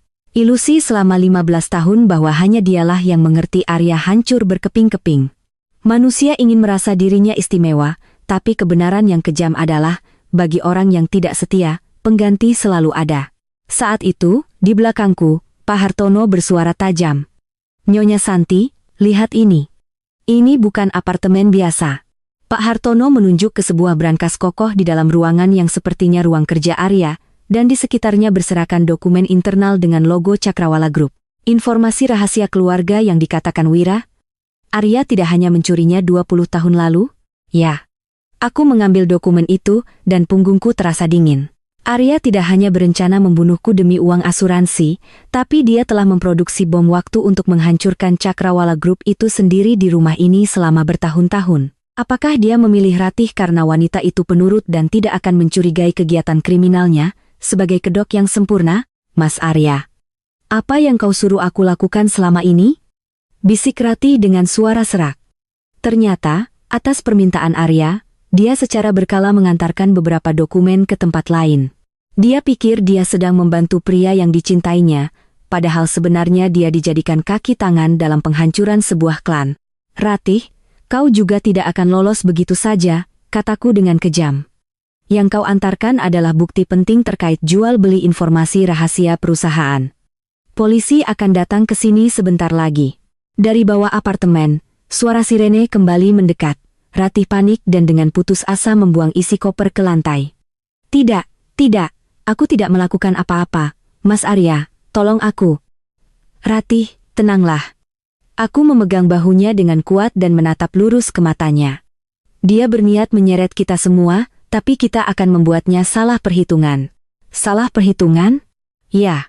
Dia percaya kita akan saling membenci dan berebut sampai akhir. Tapi aku tidak akan ikut dalam skenario murahan seperti itu. Aku memberi isyarat pada Pak Hartono. Dia mengangguk tanpa kata, dan melihat ke bawah dari jendela apartemen. Polisi telah mengepung gedung, dan suara langkah para penyidik menaiki tangga terdengar. Nyonya Santi, apa yang akan Anda lakukan? Kalau bukti ini ditemukan, Anda juga. Pak Hartono, ingat sumber informasi rahasia ayah yang dimiliki Wira, kataku dengan suara dingin. Arya menjual informasi pada Wira, tapi siapa yang bisa menjamin isi informasi itu asli? Saat itu, sebuah keyakinan muncul di benakku. Yang disembunyikan Arya bukan hanya bukti untuk menghancurkan 3 wanita. Dia berencana menyerahkan Cakrawala Group itu sendiri pada kekuatan besar lain, dan Wira hanyalah pion dari kekuatan itu. Pintu digedor dengan keras. Polisi! Buka pintu! Aku menggenggam erat tangan Ratih dan memutuskan untuk mengambil pertaruhan terakhir dan terbesar. Ratih, aku tidak ingin putramu menjadi anak seorang pembunuh. Tapi untuk itu, kau harus meninggalkan sosok Ratih Puspita yang selama ini kau jalani. Ratih menyeka air matanya dan, meskipun gemetar, dia menatap mataku dan mengangguk. Aku tidak pernah membayangkan hidup tanpa Mas Arya, tapi demi melindungi anakku, aku akan melakukan apa saja. Aku telah melihat berkali-kali momen ketika cinta berubah menjadi racun, tapi tekad untuk tetap hidup bahkan setelah menelan racun memiliki kekuatan yang luar biasa. Aku berbalik menghadap pintu dan menyambut polisi dengan suara lantang. Cerita ini menolak akhir dari kehancuran bersama yang ditulis Arya dan justru melaju ke arah yang tak terduga. Kesalahan perhitungan terbesarnya adalah para wanita yang dia anggap sebagai bidak sekali pakai ternyata tidak akan saling menghancurkan, melainkan bersatu untuk menghapusnya dari sejarah. Gerbang neraka terbuka, tapi yang akan merangkak keluar hanyalah 3 wanita yang pernah dicintainya. Di ruang interogasi polisi, di balik jeruji besi, Arya masih tersenyum sinis. Percuma saja, kalau mereka melihat bukti di apartemen itu, kalianlah penjahatnya. Aku akan mendapatkan segalanya sebagai korban. Dia percaya jebakan licik yang dirancangnya masih berfungsi dengan sempurna. Tapi saat pintu ruang interogasi terbuka, yang masuk bukanlah aku yang diborgol seperti yang dia bayangkan. Lama tidak bertemu, Arya. Saat aku masuk dengan langkah mantap, ekspresi Arya sedikit menegang. Kenapa, kau di sini? Bukankah seharusnya kau langsung dibawa ke rumah sakit jiwa? Sayang sekali, ya. Buku harian palsu dan video rekayasa yang kau simpan di sana, semua sudah kuserahkan ke polisi, bersama dengan kertas-kertas latihanmu meniru tulisan tanganku. Mata Arya terbelalak tak percaya.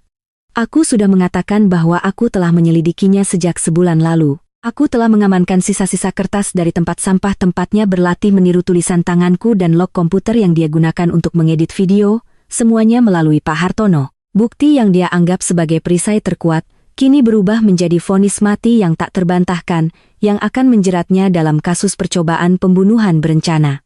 Tidak mungkin. Bagaimana dengan Ratih? Dia tidak mungkin mengkhianatiku. Saat Arya berteriak histeris, suara wanita lain terdengar dari balik cermin satu arah. Mas Arya, kau benar. Aku memang mencintaimu. Terdengar suara Ratih yang penuh kesedihan melalui speaker, tapi yang kucintai adalah Arya Puspita yang melindungi aku dan putraku, bukan monster yang menjadikan kami korban untuk melarikan diri. Aku sudah menceritakan semuanya pada polisi. Isi dokumen yang kau suruh aku antarkan dan jebakan di bawah papan lantai itu. Ratih, kau mengkhianatiku. Siapa yang selama ini menjamin hidupmu dan putramu? Akhirnya sifat asli Arya keluar dalam bentuk makian. Perempuan tidak punya masa depan sepertimu, aku yang memungutnya. Seharusnya kau berterima kasih, bukan mengkhianati. Dasar tidak tahu diri. Hening. Mendengar kata-kata itu, aku merasa sangat kasihan pada pria ini. Dia hanya bisa memahami cinta sebagai kepemilikan atau hutang budi. Manusia yang begitu kosong dan menyedihkan, merasa memungut wanita yang mencintainya dan menuntut balas budi, sambil mengesampingkan pengkhianatannya sendiri. Pandangan nilainya yang terpelintir itulah pelaku sebenarnya yang membawa hidupnya ke dalam kehancuran. Arya, pada akhirnya kau sendirian. Saat aku berkata pelan, Arya menatapku tajam seperti binatang buas. Diam. Belum. Masih ada Wira. Wira sedang menghitung dosanya di ruang sebelah. Dari balik pintu, ayahku, Santoso Prakoso, muncul. Dengan wibawanya yang luar biasa, Arya kehilangan kata-kata dan terjatuh dari kursinya. Perusahaan saingan tempat kau mencoba menjual informasi keluarga kami, sebenarnya itu juga perusahaan fiktif yang kusiapkan. Informasi yang kau curi hanyalah data palsu untuk menjebakmu. Bom yang kau rakit selama 15 tahun, dari awal sudah tidak akan meledak. Apa? Cahaya harapan benar-benar padam dari wajah Arya. 15 tahun, separuh hidupnya, dia habiskan untuk menyiapkan balas dendam dan kehidupan ganda. Ternyata hanyalah drama konyol seorang diri yang dipermainkan di atas telapak tangan raksasa. Jabatan yang ingin dia pertahankan, keluarga yang ingin dia sembunyikan, dan kekayaan yang ingin dia rebut, semuanya hancur dalam sekejap seperti istana pasir. Desi, Hendra, dan juga Wira, semua yang terlibat akan menerima balasan yang setimpal. Aku melancarkan pukulan terakhir dengan dingin. Arya, namamu hari ini akan dihapus sepenuhnya dari keluarga Santoso, dari PT Jaya Mandiri, dan dari keluarga Puspita yang coba kau lindungi. Kau tidak akan diingat oleh siapapun, kau akan mengakhiri hidupmu hanya sebagai seorang kriminal yang hina. Tunggu, Santi. Kau juga pernah mencintaiku, kan? Aku yang miskin 20 tahun lalu. Arya memegangi jeruji besi, menangis memohon ampun. Bayangan pemuda lugas yang pernah kucintai tidak ada lagi. Yang ada hanyalah gumpalan obsesi menjijikkan yang mencoba bertahan hidup dengan menjual kenangan masa lalu. Iya, aku pernah mencintaimu. Tapi yang kucintai adalah ilusi di dalam dirimu yang sebenarnya adalah pria menjijikkan di hadapanku ini. Tanpa menoleh lagi, aku meninggalkan ruang interogasi. Di belakangku, terdengar teriakan histeris Arya, tetapi itu tidak lagi sampai ke hatiku. Di koridor, Ratih sudah menunggu. Dia memeluk putranya dengan ekspresi lelah, namun entah bagaimana terlihat lega. Ibu Santi, terima kasih. Saya akan memulai hidup baru bersama anak saya. Iya, berjuanglah. Dua wanita yang seharusnya bermusuhan, yang dipermainkan oleh satu pria, pada akhirnya saling mengakui luka mereka, dan merangkak keluar dari neraka bersama-sama. Ini adalah kisah balas dendam sekaligus deklarasi kemerdekaan sejati para wanita yang terbangun dari cinta palsu. Santi, kau berhasil, kata ayah sambil meletakkan tangannya di bahuku. Iya, ayah, tapi yang hilang terlalu banyak. Bukan hilang, tapi membersihkan kotoran. Mulai sekarang, jalanilah hidupmu sendiri. Cahaya pagi menembus jendela kantor polisi, menandakan berakhirnya malam yang panjang. Tapi cerita ini masih memiliki epilog yang paling memuaskan. Keputusasaan macam apa yang akan dirasakan para pria egois itu di dalam penjara, dan masa depan gemilang seperti apa yang akan kurai. Hasil pembalikan yang sesungguhnya akan menjadi berita utama nasional sebulan kemudian. 1 bulan kemudian. 1 bulan telah berlalu sejak hari yang penuh badai itu, musim berganti, dan pohon-pohon di taman mulai menumbuhkan kuncupnya dengan kuat. Aku kini berdiri di ruang pimpinan di lantai teratas kantor pusat Cakrawala Group, menatap pemandangan kota yang dipenuhi aroma musim semi. Di tanganku ada catatan persidangan yang baru saja tiba kemarin dan laporan resmi dari PT Jaya Mandiri. Berita di televisi setiap hari ramai memberitakan kasus penggelapan dana dan percobaan pembunuhan oleh seorang kepala divisi di perusahaan dagang besar, serta kepemilikan narkoba dan penggelapan pajak oleh putra seorang konglomerat raksasa. Para pria yang dulu menguasai duniaku kini menjadi sampah yang dilempari cemoohan publik, terkurung di balik dinding dingin. Manusia baru menyadari nilai sesuatu setelah kehilangannya, tapi Arya berbeda.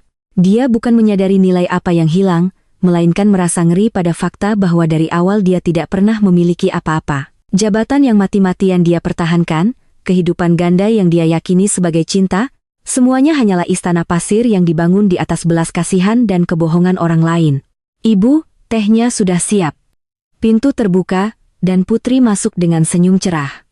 Dia menunda sementara kuliahnya di luar negeri dan mulai mengikuti pelatihan di sisiku untuk menjadi generasi penerus Cakrawala Group. Terima kasih, Putri. Wajahmu terlihat lebih cerah, ya? Iya, aku merasa lebih bebas sekarang daripada saat di rumah itu. Ibu juga jadi jauh lebih cantik. Mendengar kata-kata Putri, aku menatap diriku di cermin.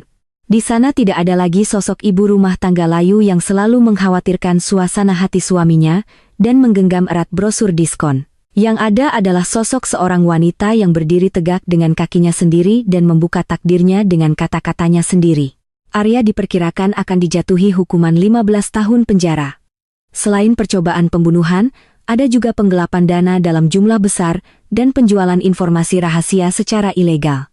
Pukulan telak terakhir datang dari surat perpisahan dari Ratih, wanita yang dia sebut sebagai keluarga aslinya. Demi putranya, Ratih memutuskan semua hubungan dengan masa lalunya bersama Arya dan memulai hidup baru di sebuah kota kecil yang tenang yang disiapkan oleh ayahku. Kabarnya, di dalam penjara, Arya setiap malam menggedor-gedor dinding seperti orang gila, setelah mengetahui bahwa dia juga ditinggalkan oleh Ratih, satu-satunya orang yang dia pikir akan menjadi sekutunya. Manusia tidak bisa hidup sendiri, Tapi hubungan yang dibangun dengan memanfaatkan dan menginjak-injak orang lain akan lenyap seketika saat badai datang. Cinta tulus yang dia cari sebenarnya ada di dalam keheningan dan pengabdianku. Dialah yang menghancurkannya dengan nafsunya sendiri dan mengotorinya dengan racun. Sementara itu, Desi menerima hukuman yang lebih menyakitkan daripada kematian baginya, pembunuhan karakter secara sosial. Dosa-dosa masa lalunya tersebar di media sosial dan tidak ada perusahaan yang mau mempekerjakannya. Dia yang dulu memanipulasi pria dengan kemudaan dan pesonanya, kini tidak dipedulikan oleh siapapun, hidup dalam ketakutan akan utang di sebuah apartemen kumuh. Pemandangan hilangnya pesonanya yang dulu gemerlap adalah akhir yang sangat tragis bagi seseorang yang mencoba membangun kebahagiaan di atas penderitaan orang lain. Wira juga sepenuhnya diusir dari keluarga oleh ayahnya. Nama keluarga Santoso dicabut darinya, dan seluruh asetnya disita. Di dalam penjara, dia terus bergumam, "Aku tidak salah, ini semua salah, Kak Santi." Dia yang terus menyerang orang lain untuk melindungi harga dirinya, pada akhirnya dimakan oleh harga dirinya sendiri. "Nyonya Santi, Tuan Pimpinan memanggil Anda." "Sekretarisku, Pak Hartono, masuk." Dia telah menyelesaikan tugasnya sebagai detektif dan kini menjadi sekretaris pribadiku, berperan membersihkan kegelapan di dalam Cakrawala Group. "Iya, aku akan segera ke sana." "Oh, iya, Pak Hartono, apa prosedur donasi semua uang yang tersisa di rekening rahasia Arya ke panti asuhan sudah selesai?" "Sudah, Nyonya. Sebagai satu-satunya jasa baiknya, uang itu akan berguna bagi anak-anak yang membutuhkan. Tidak ada 1 rupiah pun yang tersisa untuknya." Aku mengangguk dalam dan meninggalkan ruang pimpinan. Potret-potret pimpinan generasi sebelumnya yang terpajang di dinding koridor seolah mengawasi langkahku. 20 tahun lalu aku lari dari rumah ini, tapi sekarang aku mengubah tekanan dari rumah ini menjadi kekuatanku dan akan menciptakan sejarah baru bagi keluarga Santoso. Momen paling memuaskan yang sesungguhnya bukanlah saat membalas dendam pada pengkhianat, melainkan saat menjadikan pengalaman dikhianati sebagai batu loncatan untuk membawa diriku sendiri ke tempat yang jauh lebih tinggi, ke masa depan yang jauh lebih cemerlang. Aku turun ke lobi dan melangkah ke dalam cahaya musim semi bersama Putri. Langit biru cerah membentang luas. Mungkin cuacanya juga seperti ini 20 tahun lalu saat aku bertemu Arya. Tapi aku yang dulu dan aku yang sekarang berbeda. Aku bukan lagi bayangan seseorang. Aku akan hidup untuk hidupku sendiri, untuk melindungi orang-orang yang kucintai. Angin berhembus, menerbangkan kelopak bunga sakura. Seolah-olah itu adalah berkah bagiku yang telah terlahir kembali, membersihkan masa lalu yang kotor. Cerita berakhir di sini. Tapi hidupku yang sebenarnya baru saja dimulai dari saat ini. Ayo, Putri, menuju masa depan baru kita. Aku menggenggam erat tangan putriku dan berjalan lurus ke depan, tanpa pernah menoleh ke belakang lagi. Jika Anda menyukai cerita ini, bagikan dan tinggalkan komentar dengan pemikiran Anda.